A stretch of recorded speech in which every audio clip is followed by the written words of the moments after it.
அன்பான 11ஆம் வகுப்பு மாணவ செல்வங்களே, இன்று நாம் பார்க்கக்கூடிய தலைப்பு 4வது இயலில் இருக்கக்கூடிய தமிழக கல்வி வரலாறு என்ற பகுதி.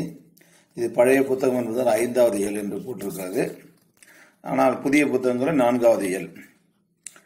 தமிழக கல்வி வரலாறு என்று இந்த தலைப்பிலே நுழைகின்ற முன் கல்வியின் நோக்கம் என்னவென்று பார்ப்போம். அதாவது கல்வியினுடைய நோக்கம் மனிதனுக்கு இருக்கக்கூடிய அவனுடைய நாகரிகத்தையும் அவனுடைய பண்பாட்டையும் வளர்ப்பதற்காகத்தான் கல்வி. பன்னெடும் காலமாக முன்னோர்களால் வளப்படுத்தப்பட்ட அறிவாற்றலையும் அனுபவத்தையும் ஒவ்வொரு தனி மனிதனும் பெறுமாறு செய்வதுமாகும். ஒருவருடைய வாழ்க்கை முழுவதும் தொடர் நடைமுறையாக திகழும் கல்வியானது சமூக மாற்றத்தின் இன்றியமையாத காரணியாக விளங்குகிறது. கல்வி கற்றால்தான் நம்முடைய வாழ்க்கை முன்னேற்றம் அடையும். ஏனென்று சொன்னால் அந்த கல்வியின் மூலமாகத்தான் நாம் ஒவ்வொரு உயர் பதவிக்கும் செல்லுகின்றோம், இல்லைங்களா? அந்த கல்வி இல்லாதவன் வீடு இருண்ட வீடுன்னு சொல்றான் பாரதிதாசன்.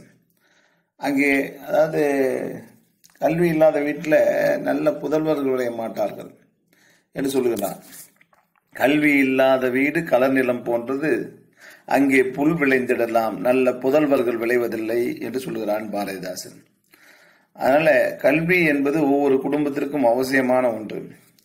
ஒரு தனி மனிதனை சமுதாயத்துக்கு ஏற்றவனாக மாற்றக்கூடிய ஆற்றல் எதற்கு இருக்கிறதுன்னு சொன்னால் அந்த கல்விக்கு ஒன்றுதான். எனவே அந்த கல்வி குறித்த நம்முடைய தமிழகத்திலே பன்னெடும் காலமாக எப்படி கல்வி இருந்தது என்பதை பற்றி இந்த பாடம் உங்களுக்கு உணர்த்துகிறது. பாடத்திற்கு உள்ளே செல்லலாம். இந்த பாடத்துல நான் அப்படியே சுருக்கமா ஒவ்வொரு பகுதியா சொல்றேன். வாழ்க்கையை நடத்துவதற்கான அடிப்படை திறன்களை வளர்ப்பதற்கு ஒவ்வொரு சமூகத்திலும் வயதில் மூத்தவர்களால கதைகள், கருத்துக்கள் வழி வாழ்க்கை நெறிகள் மற்றும் உலக பார்வை சார்ந்த கருத்துக்கள் கற்பிக்கப்பட்டு வருகின்றன. இப்போ உங்களுடைய தந்தையிடமோ அல்லது பாட்டியிடமோ தாத்தாவிடமோ நீங்க உங்களுக்கு எழக்கூடிய சந்தேகங்களை கேட்டு தெரிந்து கொள்வீங்க. அப்படி தெரிந்து கொள்ளுகின்ற பொழுது அவங்க விளக்கம் கொடுப்பாங்க. இங்க உலகத்துல இப்படி நடந்தது இப்படி நடந்ததுன்னு. அப்போ அவர்களுக்குரிய அந்த உலக பார்வை உங்களுக்கும் அதுல வரும். அதுதான் அப்படி கற்றுக்கொள்ளுதல் தான் அந்த காலத்துல கல் உதல் என்று வந்தது. அந்த கல் உதல் கற்றுக்கொள்ளுதல் கல்லுதல் ஆகி அது கல்வி என்ற சொல்லாக வழங்கலாயிற்று அப்படின்றான். அதுக்கு பிறகு ஓதல் பிரிவு என்று தமிழ் இலக்கியங்களிலே தொல்காப்பியம் சொல்லுகிறது. ஓதல் பிரிவு அப்படின்னு.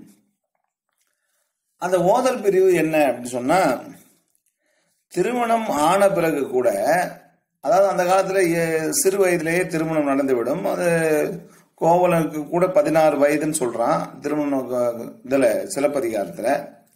திருமணம் ஆன பிறகு கூட வேற்று நாட்டுக்கு சென்று கல்வியை கற்றிருக்கின்றார்கள், மனைவியை பிரிந்து சென்று. அதனால ஓதல் பிரிவு கல்வியின் காரணமாக அந்த பிரிந்து செல்லக்கூடிய காரணத்தினால அது ஓதல் பிரிவு என்று தொல்காப்பியம் தன்னுடைய நூலிலே சொல்லியிருக்கிறான். அதே போல எண்வகை பாகுபாடு என்று சொல்லும் பொழுது அதுல மெய்ப்பாடு பற்றி அவன் சொல்லுகிறான் தொல்காப்பியன். அதுல கல்வி குறித்து பெருமிதம் ஏற்படுகிறது என்றான். அச்சம், வெகுளி அப்படி சொல்றாரு இல்லையா, இளிவரல், மறுக்கை என்று சொல்லக்கூடிய அந்த 8 வகையில பெருமித சுவை ஒன்று உண்டு. அந்த பெருமித சுவை ஏன் அப்படின்னா, கல்வி கற்றுகின்ற பொழுதுதான் நான் ஐஏஎஸ்ல பாஸ் பண்ணிட்டேன் அப்படின்னா அந்த இடத்துல உனக்கு பெருமிதம் ஏற்படுகிறது. 12ஆம் வகுப்பு பாஸ் பண்ணி நான் எம்பிபிஎஸ் சீட் எனக்கு கிடைச்சிருச்சுன்னா உனக்கு அந்த கல்வியின் காரணமா ஒரு பெருமிதம் ஏற்படுகிறது. அந்த மகிழ்ச்சி எல்லை இல்லாதது.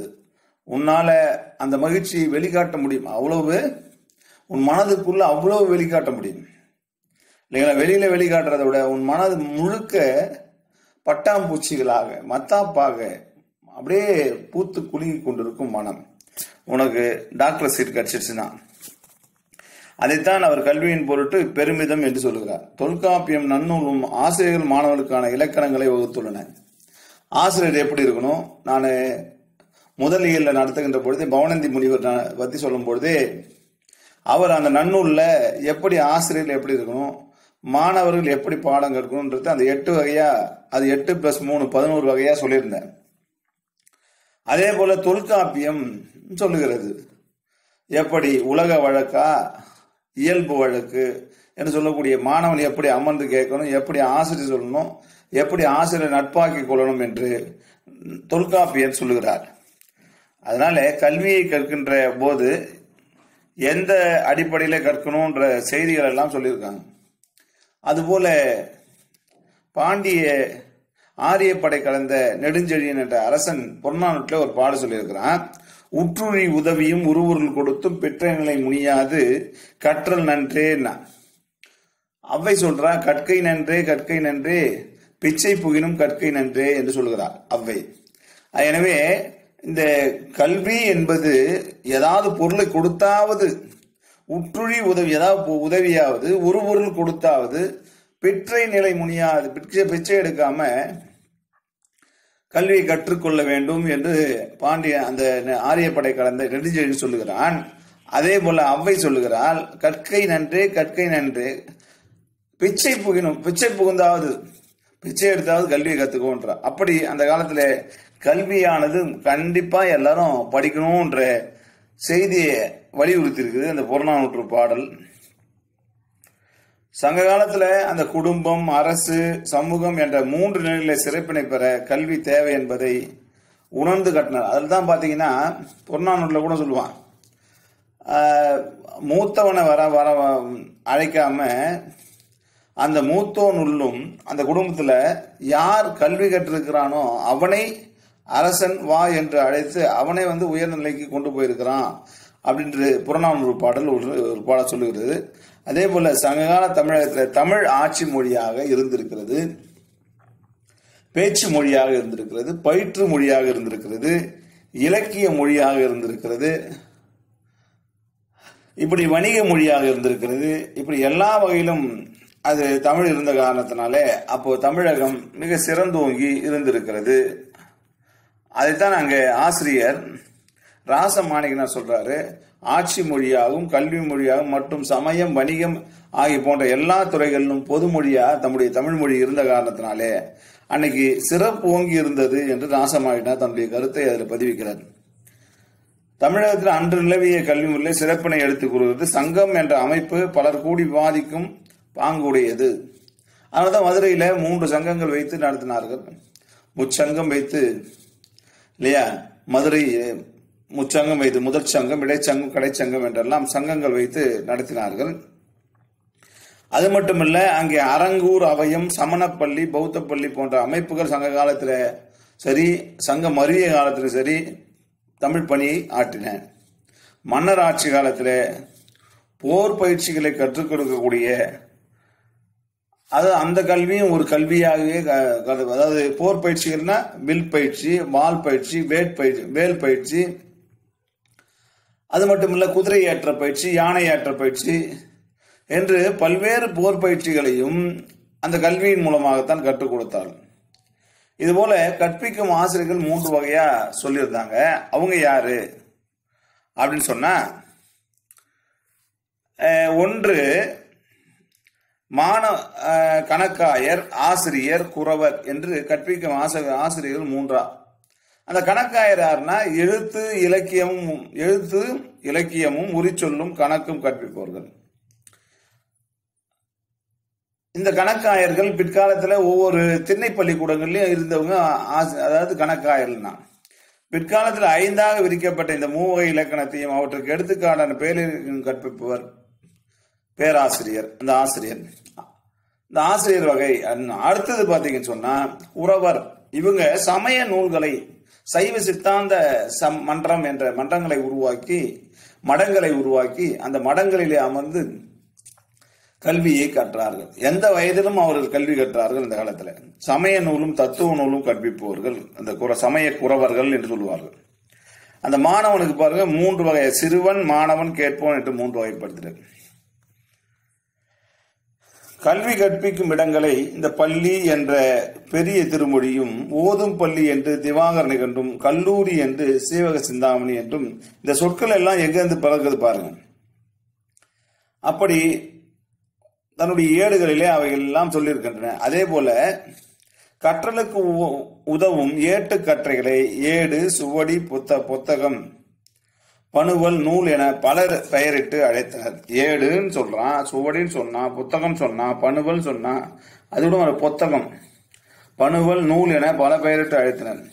முதல்ல இருக்கக்கூடிய மூன்றும் ஓலை கற்றை. இது கேள்வி கேட்பான், பணுவல்னா என்னதுன்னு. ஏடு, சுவடி, புத்தகம் முதல் மூன்றும் ஓலைச்சுவடி, பணுவல், நூல் என பல பெயரிட்டு. அதுக்கு அடுத்து இருக்குது பாரு, பின் இரண்டும் உட்பொருளை குறித்தன, சிறப்பாக இருக்கக்கூடிய அந்த உட்பொருளை கொடுத்தனன்றான். இதுக்கு அடுத்த நிலையில சமண பௌத்த பள்ளிகள் அப்படின்னு சொல்லுகின்ற பொழுது, இந்த சமண பௌத்த பள்ளிகள் அப்படின்னு சொல்லும் பொழுது அந்த சமண பள்ளிகளில் தான் மாணவர்கள் சென்று கல்வி கற்றார்கள். இந்த சமண பள்ளிகள் மிக உயரமான மலை குகையில் சமணர்கள், அந்த சமண முனிவர்கள் வாழ்ந்தார்கள். அந்த சமண முனிவர்களிடம் சென்று இந்த மாணவர்கள் கல்வி கற்றார்கள். அவர்கள் அந்த படுக்கை போன்ற அமைப்பை அந்த மலை குகைகளில் அமைத்திருந்தார்கள். அந்த படுக்கையில படுத்திருப்பாங்க. வரக்கூடிய அந்த மாணவர்களை அவர்கள் அந்த படுக்கையில அவர்களை உட்கார வைத்து அதிலே கல்வியை கற்றுக் கொடுத்தார்கள். அந்த படுக்கைக்கு பெயர் பள்ளி என்று பெயர். படுக்கைக்கு பெயர் என்னது? பள்ளி. அப்படி அவர்கள் அதிலே உட்கார்ந்து அமர்ந்து படித்த காரணத்தினால பள்ளிக்கூடம் என்ற சொல்லே உருவானது. சமணர்கள் தன்னுடைய படுக்கையின் மீது அமர வைத்து பாடம் சொல்லிக் கொடுத்த காரணத்தினால அந்த பள்ளி என்ற சொல்லு, படுக்கைக்கு பெயர் பள்ளி. அந்த பள்ளி என்ற சொல் தான் பிற்காலத்தில் நமக்கு இப்போ வரைக்கும் பள்ளிக்கூடம், பள்ளி ஆயிடுச்சு. இந்த பள்ளி என்ற சொல் யார் கொடுத்த கொடை என்று சொன்னால் சமணர்கள் கொடுத்த கொடை. இந்த சொல்லியே நமக்கு அவர்கள் கொடுத்த கொடையாகத்தான் சொல்லப்படுகிறது. அதனால சமண பள்ளிகளில் பயின்ற மாணவர்கள் தங்களுடைய ஆசிரியர்களுக்கு எடுத்த படுக்கைகள் பற்றி திருச்சி மலைக்கோட்டையில தமிழகத்தின் புகழ்பெற்ற அந்த சமணக்குண்டான கழுகு மலைகளிலும் உள்ள கல்வெட்டுகள் நமக்கு சொல்லுகின்றன. அதுக்கு அடுத்த நிலையில வந்தவாசிக்கு அருகில் உள்ள வேடல் என்ற சிற்றூர்ல ஒரு சமண பெண் ஆசிரியர் என்ன செய்யறாங்க, ஒரு 500 மாணவர்களுக்கு கல்வி கற்பித்தார்கள் என்று ஆய்வுகள் சொல்லுகின்றன. அதே போல பட்டினி குரத்தி என்று சொல்லக்கூடிய ஒரு சமண பெண்ணானவள், பெண் ஆசிரியர், பெண்களுக்காகவே விழாப்பாக்கத்தில் சமண பள்ளி ஒன்றை நிறுவியிருக்கிறார்.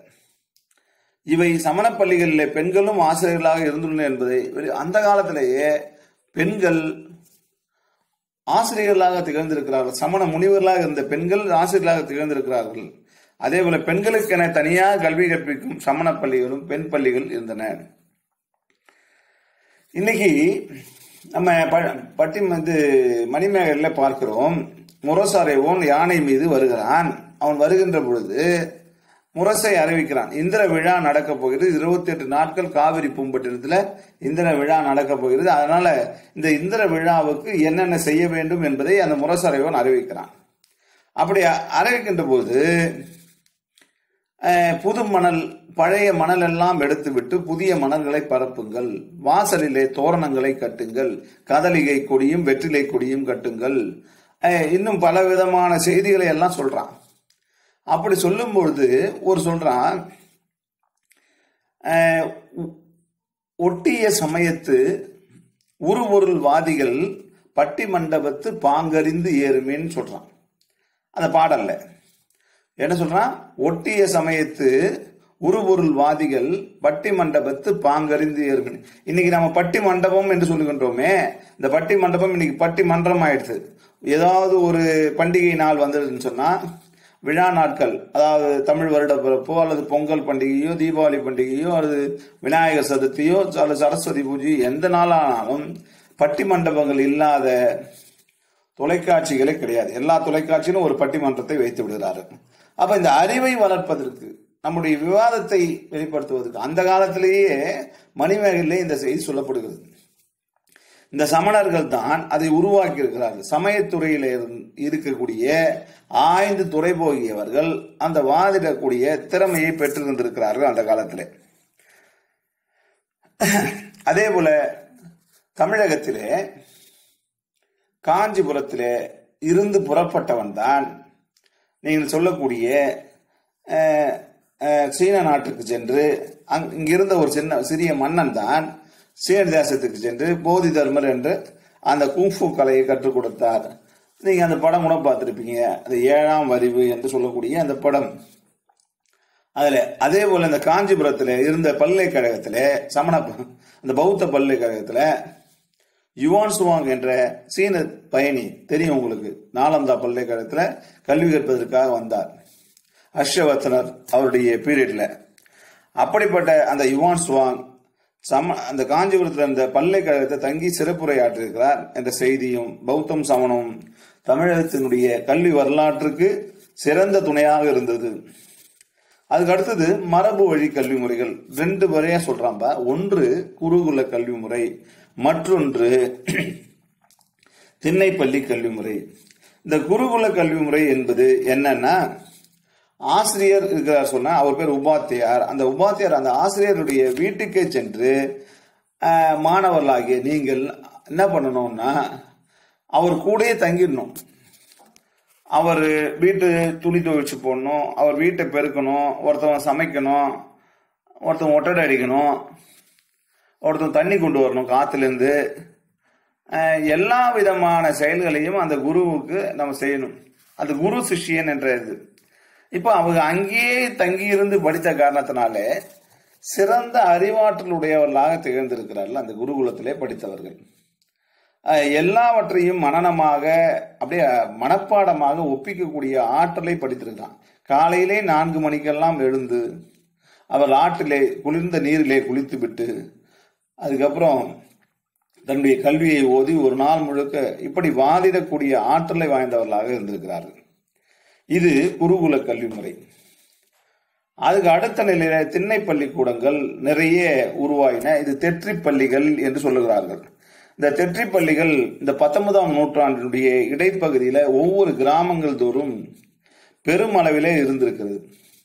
அதாவது இப்ப நீங்க டியூஷன் போறீங்க இல்லையா, ஒவ்வொரு வீட்லயும் போய் டியூஷன் படிக்கிறீங்க இல்லையா நல்ல சார்கிட்ட, அதே போல அந்த திண்ணைகள் வைத்த கட்டிய வீடுகள் நிறைய இருந்தன. அப்போ அந்த மாணவர்கள் அங்கேயே சென்று படித்தார்கள். நீங்க மாலை நேரத்தில் டியூஷன் போறீங்க, அப்போ காலையிலே போயிட்டு சாயந்தரம் தான் வருவோம். அது திண்ணை பள்ளிக்கூடமா. அப்படி கற்றறிந்தவர்கள் அவர்கள் அந்த திண்ணையிலே உட்கார்ந்து அமர வைக்கப்பட்டு அங்கே அந்த கல்வி முறை நிறைய கல்வியை சொல்லிக் கொடுத்திருக்கிறார்கள். அது மட்டுமல்ல, இஸ்லாம் சமுதாயத்தை சார்ந்த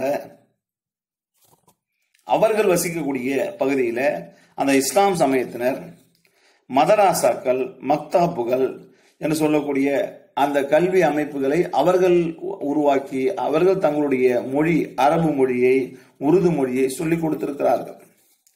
இதெல்லாம் வரலாறு.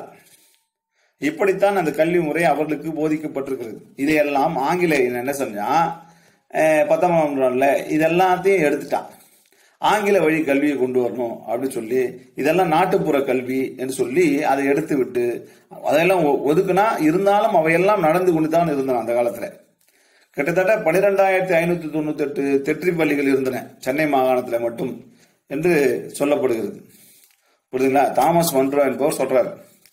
அப்போ அதுல அவர் யாருன்னு சொல்றேன் இதுங்க.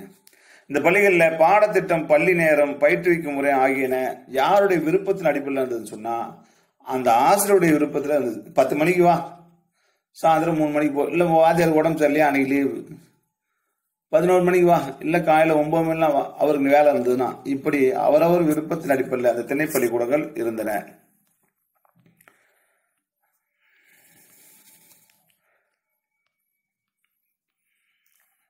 நான் சொன்னேன் இல்லையா, சென்னை மாகாணத்தில் மட்டும் 12,498 திண்ணைப்பள்ளிகள் இயங்கி வந்தன என்று.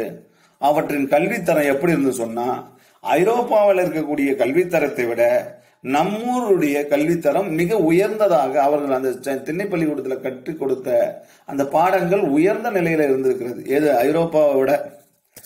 என்று தாமஸ் மன்றோ என்பவர் தன்னுடைய ஆய்விலே பதிவிட்டிருக்கிறார்.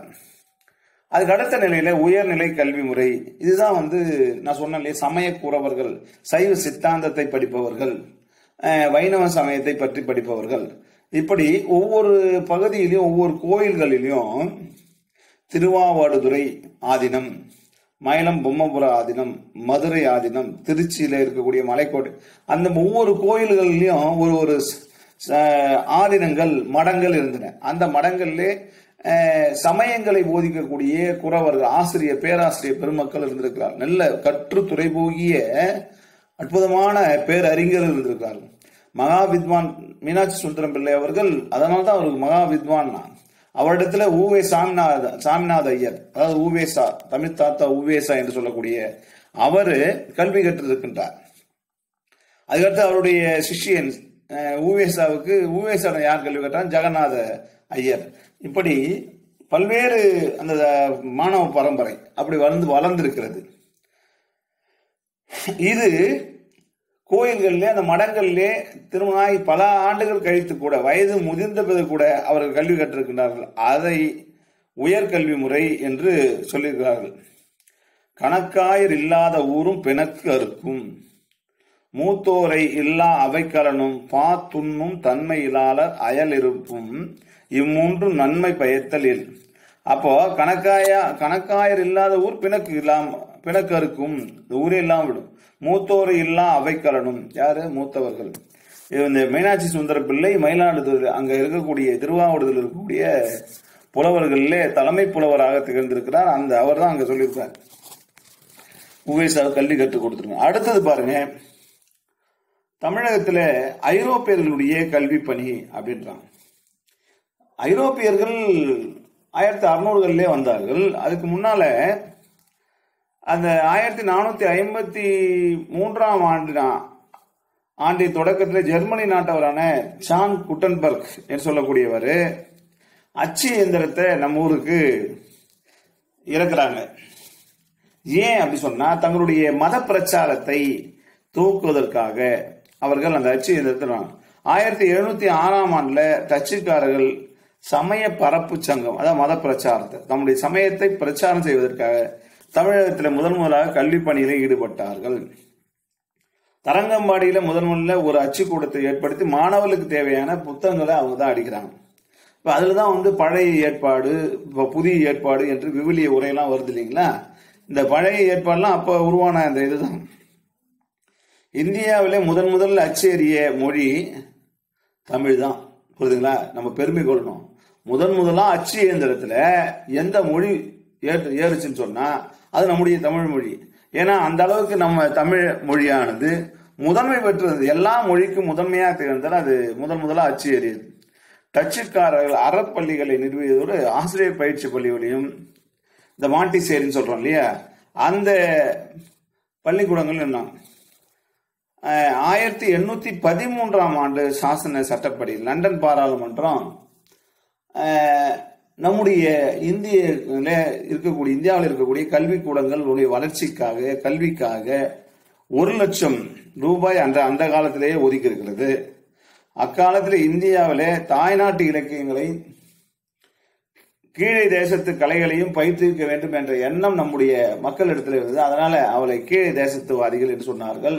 அதுக்கு அடுத்த இல்ல மேற்கத்திய கலாச்சாரம் நம்ம நாட்டில், ஏன்னா வெள்ளைக்காரன் நம்ம நாட்டை ஆண்டார், அந்த மேற்கத்திய கலாச்சாரம் நம்ம மேற்கு பகுதியிலிருந்து அவர்கள் வந்த காரணத்தினாலே மேற்கத்திய கலாச்சாரம் நம்முடைய இந்த அமெரிக்கா, இங்கிலாந்து போன்ற பகுதியிலிருந்து வந்த காரணத்தினாலே அந்த ஆங்கில வழி கல்வி முறை நம்ம நாட்டில் புகுத்த ஆரம்பிச்சான். அப்படி புகுத்த காரணத்தினால் அவர்களை, அதாவது மேற்கத்தியவாதிகள் என்று சொன்னார்கள்.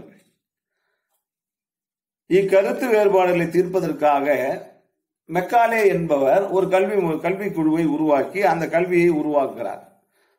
முழுக்க ஆங்கிலத்திலே நடக்கணும், அதுல தமிழ தாய்மொழியில கற்றுக்கொள்ளவர் இருக்கலாம், அதுல அண்டர் குழு என்ற ஒன்று குழு உருவாகும். 1854 சார்லஸ் உட் என்பவர் தான், இப்ப நீங்க அணிந்திருக்கிறீங்க இல்லையா சீருடை, இந்த மாணவர்கள் மத்தியில இருக்கக்கூடிய பேதங்களை, உயர்வு தாழ்வு இருக்கக்கூடாது, இவன் பணக்காரன், இவன் ஏழை என்ற உயர்வு தாழ்வு இருக்கக்கூடாது என்ற இந்த வேறுபாட்டை களைவதற்காக இந்த சார்லஸ் வுட் ஒரு சீருடை திட்டத்தை கொண்டு வருகிறார். ஏன் அந்த சீருடை யூனிஃபார்ம், ஏன் அந்த யூனிஃபார்ம் போட்டிருக்கீங்க? இப்போன்னா ஒரு பையன் என்ன செய்யறான், தினம் அழகழகான ட்ரெஸ் போட்டுன்னு வரான். இன்னொரு பையன் ஆடை இரண்டே ஆடைகள் தான், அந்த ஆடையை திருப்பி திருப்பி போட்டு வரான். ஒரு மாணவி கலர் கலரா ட்ரெஸ் பண்றா. அப்ப அந்த மாணவியினுடைய அடுத்த மாணவி ஏழை மாணவி, அவளால அதை போட்டுன்னு வர முடியல, மன கஷ்டம். அப்ப பிள்ளைகளுக்குள்ளே அந்த பேதம் இருக்கக்கூடாது என்பதற்காகத்தான் அந்த திட்டத்தை கொண்டு வந்தார்கள். அண்டர் குழு, அந்த அண்டர் என்பவர் 1882ஆம் ஆண்டு அந்த அண்டர் என்றவர் சீருடை திட்டத்தை கொண்டு வந்தார். அதே போல தாய்மொழி கல்வியில படிக்கலாம். நீங்க நாங்கெல்லாம் படித்த கல்வி தாய்மொழியில, தமிழ், ஆங்கிலம் மட்டும்தான், இங்கிலீஷ்ல, மற்றது மேத்ஸா இருந்தாலும் அல்லது சோசியலா இருந்தாலும் அல்லது சயின்ஸ் இருந்தாலும் நாங்களாம் தமிழ்ல படித்தோம். அப்போ இந்த சார்லஸ் வுட் அந்த கல்விக்காக ஒரு பெரிய குழு உருவாக்குறாரு. அதுதான் இந்திய கல்வி வளர்ச்சியில மகா சாசனம் என்று சொல்லப்படுது. அதுக்கு அடுத்துதான் 1882 அந்த சீருடை திட்டத்தை அண்டர் கல்வி குழு உருவாக்குறது. இந்த சீருடை முறை தாய்மொழி கல்வி முறை நான் முதல்ல மாத்தி அதை முன்னாடி சொல்லிட்டேன். அதனால மேலும் புதிய பள்ளியை தொடங்கி நடத்தும் பொறுப்பை தனியாருக்கும் 1882 தான் புதிய பள்ளிகளை தொடங்கிக் கொள்ளலாம் என்று இன்னைக்கு தனியார் பள்ளிகள் புற்றிசல் போல நிறைய வளர்ந்திருக்கின்றன என்று சொன்னால் 1882களிலே அவைகள் அந்த மிஷனரிஸுக்கு கொடுத்தாங்க. அதாவது கிறிஸ்துவ மதத்திற்காக போதிக்க வந்த அந்த சாமியார்களிடம் அந்த பள்ளிகளை உருவாக்கி தந்தார். இமாக்குலேட், குளூனி என்று சொல்லக்கூடிய இந்த பள்ளிகள்லாம் இருக்கிறது பாருங்கள். இவையெல்லாம் பெத் செமினார், இதெல்லாம் அந்த காலகட்டங்களிலே தோன்றிய பள்ளிகள் தான். ஆங்கிலேயர் ஆட்சி புரிந்த 19ஆம் நூற்றாண்டு நம் நாட்டிலே எழுத படிக்க தெரிந்துடைய எண்ணிக்கை 15 விழுக்காடாக. எப்போ 15 தான். இன்னைக்கு 100% கல்வி விழுக்காட்டை எட்டி இருக்கிறத கேரள பகுதி. நாமெல்லாம் 90-95 இருக்கிறோம். அப்போ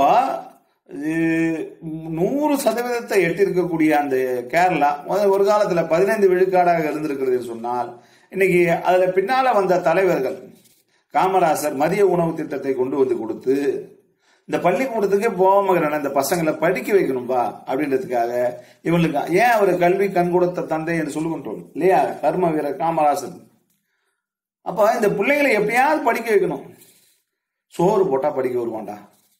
இவன் ஏழை மாணவர்கள் இல்லையா, பிள்ளைங்க ஏழை பிள்ளைங்க, அப்பா அம்மாவுக்கு உதவியா வயற்காட்டுல வேலை பார்த்துன்னு அப்படி சுத்தி கிடக்குற பிள்ளைங்க. அப்ப இந்த பிள்ளைகளை எப்படியாவது கொண்டு வரணும் அப்படின்னாரு. அப்ப நான் சோறு போடுறேன் வரியா அப்படின்றார். அப்ப வரேன் அப்படின்றான். அப்ப சோறு மதிய உணவு திட்டத்தை கொண்டு வராரு. இப்ப இந்த திட்டத்தின் மூலமா நிறைய செலவாகுமேன்னு சொல்றாங்க. ஏதாவது நான் எங்கேயாவது பிச்சை எடுத்தாவது கொடுக்குறியா, யாருக்கிட்டையாவது. எப்படிப்பட்ட மனிதர்கள் வாழ்ந்திருக்காங்க பாருங்க. தன்னலம் கருதாத பொதுநல நோக்கோடு வாழ்ந்திருக்கிற மனிதர்கள். நான் யாருக்கிட்டையாவது பிச்சை எடுத்தாவது வாங்கி தரேன், பெரிய மனுஷங்கிட்ட போய் பணம் வாங்கி தரேன், அந்த பணத்தை வச்சு இந்த மதிய உணவு திட்டத்தை கொண்டு வாங்க அப்படின்றாரு. சுந்தர வடிவேல் கல்வித்துறை இயக்குநராக இருக்கிறார் அந்த காலத்துல. அப்போ அந்த நிலையில மாணவர்கள் பள்ளிக்கு வருகிறான். அந்த பிள்ளைகள் ஒருவேளை விட்டு ஒருவேளை சாப்பிட்றான். பிள்ளைங்க சாப்பாட்டுக்கு வழி இல்லை, வயக்காட்டில் உழுதாலும் உணவு கால் வயிற்று கஞ்சியே, கால் வயிற்றை கூட நிரப்பாத கஞ்சி. அப்படிப்பட்ட ஒரு சூழல்ல பிள்ளைங்களுக்கு சாப்பாடாவது கிடைக்குதுன்னு சொல்லி பள்ளிக்கூடம் அனுப்பிச்சான். இன்னொன்னு கல்வியும் கிடைக்குது. அப்ப ரெண்டும் கிடைக்குது ஒரு இடத்துல, அதனால பள்ளிக்கு அனுப்பிச்சான். இப்படிதான் பள்ளிக்கூடத்தை பிள்ளைங்களை வர வச்சாங்க அந்த காலத்துல. அப்படியெல்லாம் இந்த தமிழகத்துல கல்வி உருவாக்கப்பட்டது. இந்த கட்டாய கல்வி முறையை கொண்டு வந்தாங்க. ஒரு இலவசமா பீஸ் கட்டி கிடையாதுப்பா, இலவசமா கல்வி கற்றுக் கொடுக்குறோம் வாடா, கட்டாயமா நீ வந்து தான் அவனுக்கு 14 வயசுக்கு உட்பட்ட பிள்ளைகள் கட்டாயமா பள்ளிக்கு வரணும்னு சொல்லி சட்டம் இயற்றினார்கள். அந்த சட்டம் இயற்றின அந்த குறிக்கோளை நிறைவேற்ற 5 திட்டங்களின் கீழே அந்த குழந்தைகளுக்காக நிதி ஒதுக்கீடு செய்தார்கள். இதன் விளைவாக நாடெங்கிலும் கல்வி நிலையிலே வளர்ச்சி ஏற்பட்டது. குறிப்பாக நம்முடைய தமிழகத்தில் கல்வி நிலை சீராக வளரும். அதனால்தான் இந்த நம்முடைய இன்றையும் பாருங்க கல்வித்துறையில ஒரு தனியா ஒரு பி பிளாக்னு இருக்குது. அதுல போனீங்கன்னா சர்வ சிக்ஷா அபியான் என்று சொல்லக்கூடிய அனைவருக்கும் கல்வி, இந்த அனைவருக்கும் கல்வி திட்டத்தை உருவாக்கக்கூடிய அந்த அமைப்பு அந்த இருக்குது. இன்னைக்கும் எவ்வளவு பேர் இன்னைக்கு கல்வி படிக்கிறான்? புதுச்சேரி என்று எடுத்துக்கொண்டால் இது இந்தியா முழுக்க அமைக்கப்பட்டிருக்கிறது. இந்த இந்தியா முழுக்க அமைக்கப்பட்டிருக்கிற இந்த கல்வி முறையால எந்தெந்த பிள்ளைங்க படிக்குது, எந்த பிள்ளை டிராப் அவுட் ஆயிடுது, இடையிலே நின்று விட்டது, டிராப் அவுட் இடை நிற்றல் அப்படின்னு. 5ஆம் வகுப்பு வரைக்கும் படிச்சிருப்பான், 6ஆம் வகுப்பு அவனை காணாம், எங்க போயிட்டான்னு பார்ப்பான்.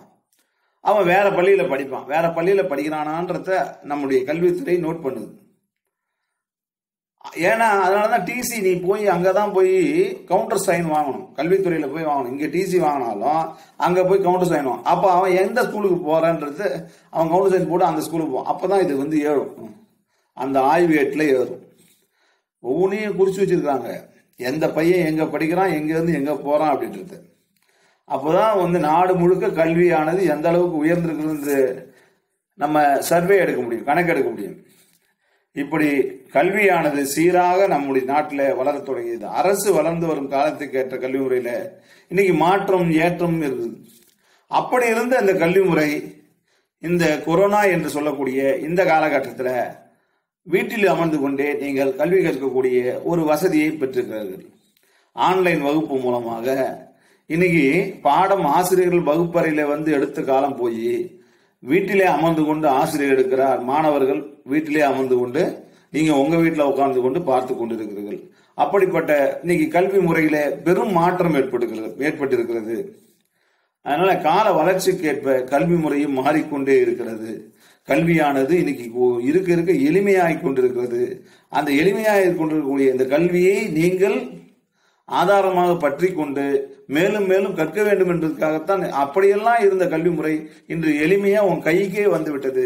கையிலேயே உன் செல்போன்லேயே இருக்கக்கூடியதால இன்னைக்கு நிறைய கற்றுக்கொள்ளலாம், நிறைய செய்திகளை தெரிந்து கொள்ளலாம். மற்ற ஆசிரியர் சொல்லித்தான் என்று தெரிய வேண்டும் என்ற சூழல்லாம் இல்லை. குரு என்ற ஒன்று வேண்டாம். எவ்வளோ குருக்கள் அந்த இன்டர்நெட் உள்ளே இருக்கிறான், வலைதளங்கள்ல இருக்கிறார்கள். அதுல வைத்து நீ பாடத்தை கற்றுக்கொள்ளலாம். அப்படிப்பட்ட இன்றைக்கு எவ்வளவு வளர்ச்சி கல்வி முறையில வளர்ச்சி பெற்றிருக்கிறது. அதனால மாணவர்களாகி நீங்கள் இன்று வலைதளங்களில் சென்று போய் படிப்பதை, அதாவது மற்ற செய்திகளை பார்ப்பதை விட கல்வி சம்பந்தமான செய்திகளை கற்று நீங்க இப்ப டாக்டருக்கு படிக்கணும், இன்ஜினியருக்கு படிக்கணும்னு நினைக்கிறீங்க, அல்லது சிஏ ஆகணும்னு நினைக்கிறீங்க அப்படின்னா அதற்கான முயற்சிகளை நம்ம தொடர்ந்து செய்து கொண்டே இருக்க வேண்டும். சும்மா இந்த ஏட்டுக்கல்வி, இந்த புத்தகம் மட்டுமே உங்களுக்கு போதாது, இந்த புத்தகத்தில் நடத்தக்கூடிய செய்திகள் மட்டும் போதாது. அதை தாண்டிய அறிவு உங்களுக்கு வந்தால்தான் நீங்கள் எண்ணக்கூடிய உங்களுடைய எண்ணம், உங்களுடைய குறிக்கோள்கள் வெற்றி அடையும்.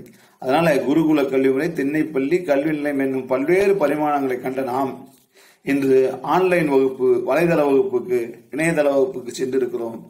அதனால மாணவர்களாகி நீங்கள் மிக சிறந்து படிக்க வேண்டும் என்று சொன்னால் நிறைய படிங்க, நல்ல செய்திகளை படிங்க. மற்ற செய்திகளை எல்லாம் நான் சொல்லக்கூடிய செய்திகள், மற்ற செய்தினா அது தேவையில்லாத செய்திகளை பார்க்காம பாடத்திற்கு சம்பந்தமான, வாழ்க்கைக்கு சம்பந்தமான, எதிர்காலத்திற்கு சம்பந்தமான அந்த செய்திகளை படித்து வாழ்க்கையில முன்னேற வேண்டும் என்று சொல்லி இந்த பாடத்தை முடிக்கின்றேன். அன்பான மாணவ செல்வங்களே, அடுத்து நாம் பார்க்கக்கூடிய தலைப்பு தொல்காப்பியம், சிறப்பு பாயிர உரை விளக்க பாடல். பாயிரம் ஒன்று பொது பாயிரம், சிறப்பு பாயிரம் என்று நாம் படித்திருப்போம் நன்னூல்லே. அதுல இந்த தொல்காப்பியத்துல சிறப்பு பாயிர உரை விளக்க பாடல்ல ஒரு சில பகுதிகள் சொல்லப்பட்டிருக்கின்றன. சிறிய பாடல் தான், அதனாலதான் இது கூட நடத்திடுறேன். தொல்காப்பியரால் தொகுத்தும் பகுத்தும் சேர்த்தும் எழுதப்பட்ட நூல் தொல்காப்பியமாகும். தொல்காப்பியன் 5 இலக்கணத்தை எழுதினான் அகத்தியன், எழுத்து சொல் பொருள் யாப்பு அணி என்று. அவனுடைய மாணவனான தொல்காப்பியன் எழுத்து சொல் பொருள் என்று வைத்திருந்தான். எழுத்து இலக்கணம், சொல் இலக்கணம், பொருள் இலக்கணம் என்று. அதாவது இலக்கணத்திலே ஒரு இலக்கியத்தை புகுத்திருக்கிறான், பொருள் இலக்கணம் என்ற ஒன்றை. களவியல், கற்பியல் என்று அந்த பொருள் இலக்கணத்தை வைத்திருக்கிறான். யாரு? தொல்காப்பியன். யாரும் செய்யாத ஒன்றை அங்கே அவன் புகுத்திருக்கிறான். வாழ்வின் இலக்கணத்தையும் வகுத்திருக்கிறான். அதுல இலக்கியத்தை புகுத்தி நாட்டின் எதிர்காலமாய் விளங்கும் மாண்பு பொருந்திய மாணவர் எவ்வாறு கற்க வேண்டும் என்பதை இதன் சிறப்பு பாயிரம் உரை விளக்கப்பாடு சும்மா தெளிவா சொல்றான். என்ன சொல்றான் பாருங்க. வழக்கின் இலக்கணம் இழுக்கின்றி அறிதல் அப்படின்றான். பாடல் பாடம் போற்றல் கேட்டவை நினைத்தல் ஆசார் சார்ந்து அவை அமை வர கேட்டல் அம்மாண்புடையோர் தம்மோடு பயிரல் வினாதல் வினாயவை விடுத்தல் என்று இன்னவை கடனாக கொளினே மடம் நனி இகக்கும் ஒரு குறி கேட்போன் இருகால் கேட்பின் பெருக நூலிற் பிழையான் பிழைபாடிலனே முக்கால் கேட்பின் முறை அறிந்து உரைக்கும் என்று சொல்லுகிறான். அதாவது இந்த பாடல்ல என்ன செய்தியை சொல்ல வருகிறான்? ஒரு மாணவன் எப்படி கல்வி கற்க வேண்டும் என்பதை சொல்லுகிறான். அதன் சிறப்புடைய இந்த மாணவர் எனப்படுபவர்கள் யாரு அப்படி சொன்ன, உலக வழக்கையும் நூல் வழக்கையும் இருக்கக்கூடிய அந்த இலக்கணங்களை ஆசிரியர்களிடம் கற்று தெரிந்தவர்கள். அதாவது இந்த வழக்கின் இலக்கணம் அப்படின்றான். உலக வழக்கு என்று ஒன்று உண்டு. அதுக்கப்புறம் நூல் வழக்கு என்று ஒன்று உண்டு.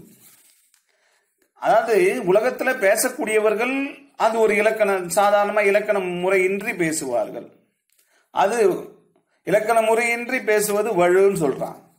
இலக்கண முறையோடு பேசுவது வழாநிலை என்று சொல்கிறான். வழாநிலை அப்படின்றான். வழுனா குற்றல், அதான் இழுக்கின்றான். இழுக்கின்றி கற்றல். அப்ப இலக்கணங்களை இழுக்கின்றி மாணவன் ஆசிரியரிடமிருந்து கற்றல், குற்றமின்றி கற்றல், அப்படி கற்று அறிவார்கள். அடுத்தது சொல்றான், ஆசான் பாடம் போற்றல்ன்றான். ஆசிரியர்கள் சொல்லிக் கொடுக்கக்கூடிய அந்த பாடங்களை மீண்டும் மீண்டும் நினைந்து அதாவது முதல்ல பாடத்தை போற்றி கற்பார்கள். கேட்டவை நினைத்தல், ஆசிரியர்கள் சொல்லிக் கொடுத்த பாடங்களை மீண்டும் மீண்டும் நினைந்து, இப்போ ஒரு மனப்பாட பகுதி இருக்குதுன்னு சொன்னா உங்களுக்கு அதை நீ ஒரு முறைக்கு பல முறை படிச்சாதான் அந்த மனப்பாட பகுதி நிற்கும். அந்த ஒரு நேரத்தில் படிச்சுட்டு அதை எழுதிட்டுன்னு சொன்னா அடுத்த எக்ஸாம்ல எழுதும்போது, தேர்வுல எழுதுகின்ற பொழுது அந்த மனப்பாட பகுதி மறந்துடும். அது ஒரு லைன் மறந்து போச்சு சார் அப்படின்னு.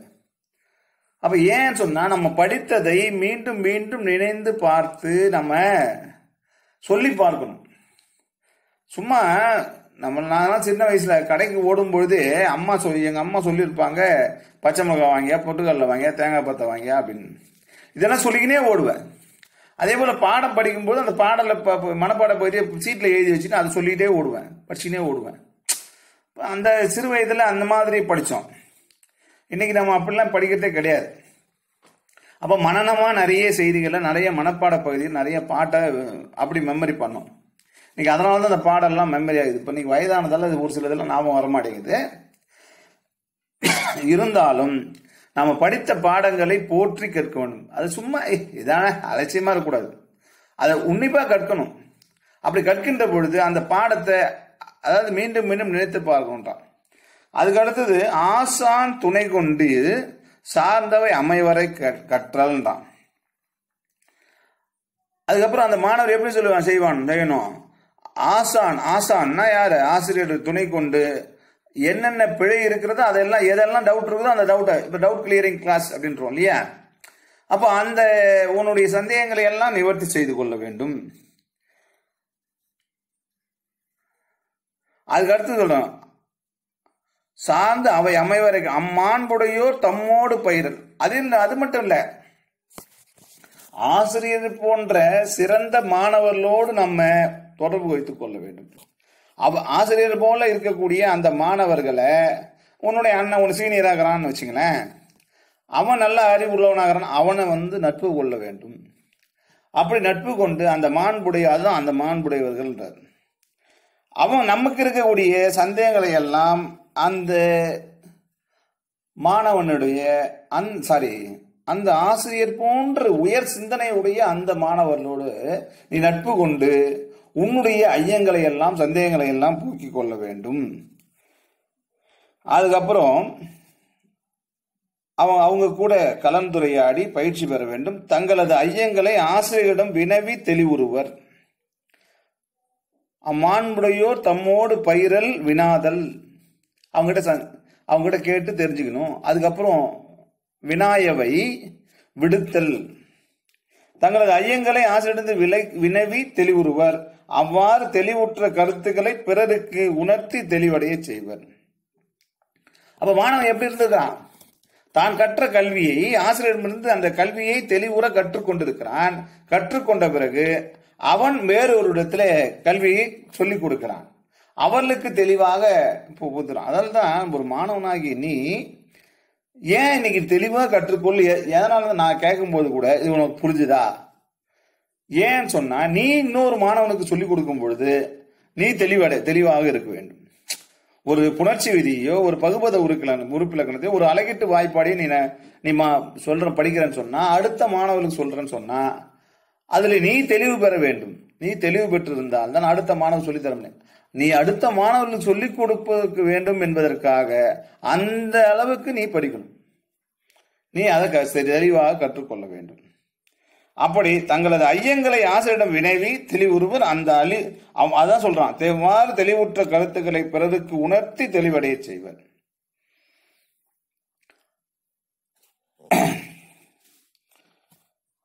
அதுக்கு அடுத்து சொல்றா பாருங்க,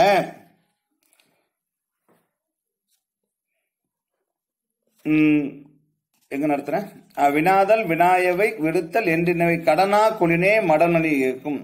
அப்ப உன்னுடைய மடமை நீங்கும், அறியாமை அவனுடைய நீங்கும் அப்படின்றான். இகக்கும் அப்படின்னா நீக்கும், அது நீங்கும். புரியல? கடனா அவங்க கிட்டே இருந்து அந்த செய்திகளை பேட்டு தெரிந்து கொள்கின்ற போது உன்னுடைய அறியாமை நீங்கும்.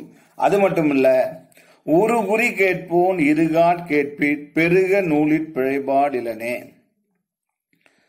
ஒரு முறைக்கு 2 முறை கல்வியை கற்கின்ற பொழுது, ஒரு முறை படிச்ச உடனே புரிஞ்சிடுது அப்படின்னு இல்லாம அதை இன்னொரு முறை கல்வியை கற்றுக்கொள்கின்ற பொழுது நீ இப்ப கற்கின்ற அந்த நூலிலே எந்த ஒரு பிழையும் இருக்காது அப்படின்ற பிழைபாடு இளனே அப்படின்னா, பிழைபாடு இளனே அப்படின்னா உன்னோட குற்றம் இருக்காது. ஒரு முறைக்கு 2 முறை கேட்கும் மாணவர்கள் அந்த நூலை பிழையின்றி கற்கும் திறன் பெறுவர். புரியுதுங்களா? அப்போ நாம ஆசிரியர் சொல்வதை அந்த பள்ளிக்கூடத்துல கேட்கின்ற பொழுது நமக்கு புரியுற மாதிரி இருக்கும். வீட்டுக்கு வந்து அந்த புத்தகத்தை எடுத்து பார்த்தோன்னே புரியாது. அதனாலதான் ஆசிரியர் நடத்துகின்ற பொழுது நடத்திட்டு முடிச்ச பிறகு மறுபடியும் ஒரு தடவை எடுத்து பார்த்தேன்னு சொன்னா உனக்கு அது விளங்கும். அப்படி விளங்கலன்னு சொன்னா அடுத்த முறை மறுபடியும் கேட்கணும். ஆசிரியர் கேட்டு தெளிவு பெற்றுக் கொள்ள வேண்டும். அதனால ஒரு முறைக்கு 2 முறை படிச்சுன்னா அந்த நூலிலே நீ படிக்கின்ற அந்த புத்தகத்திலே அந்த பாடத்துல சம்பந்தமான எந்த ஒரு ஐயமும் உனக்கு ஏற்படாது என்பதைத்தான் ஒரு முறைக்கு 2 முறை படிங்கன்றது. அதுக்கு அடுத்து சொல்றாரு பாருங்க, முக்கால் கேட்பின் முறை அறிந்து உரைக்கும்ன்றான். எப்படி? முக்கால் கேட்பின், அதாவது 3, 1க்கு 2க்கு 3க்கு 3 முறை படித்தோம் என்று சொன்னால் உனக்கு எந்த விதமான டவுட்டும் வராது, தெளிவு பெற்று விடுவாய். அதனால நீ மற்றவனுக்கு சொல்லிக் கொடுக்கக்கூடிய அறிவு ஆற்றலை பெற்று விடுவாய் என்றான். புரியுதுங்களா? அதில் முக்கால் கேட்பின் முறை அறிந்து உரைக்கும், நீ மற்றவர்களுக்கு உரைப்பாய். அப்படி 3 முறை படித்தால் அதனால மற்றவருக்கு சொல்லிக் கொடுக்கின்ற வகையிலே நீ கற்றுக்கொள்ள வேண்டும். அதைத்தான் ஒரு மாணவனாகி அப்படி இருக்கணும். அப்போ அந்த மாணவன் குறித்து அப்படி மாணவர்கள் அந்த காலத்தில் இருந்திருக்கிறார்கள் என்பதைத்தான் அந்த தொல்காப்பிய சிறப்பதிகாரம் சிறப்பு பாயிரம் நமக்கு சொல்லிக் கொடுக்கிறது.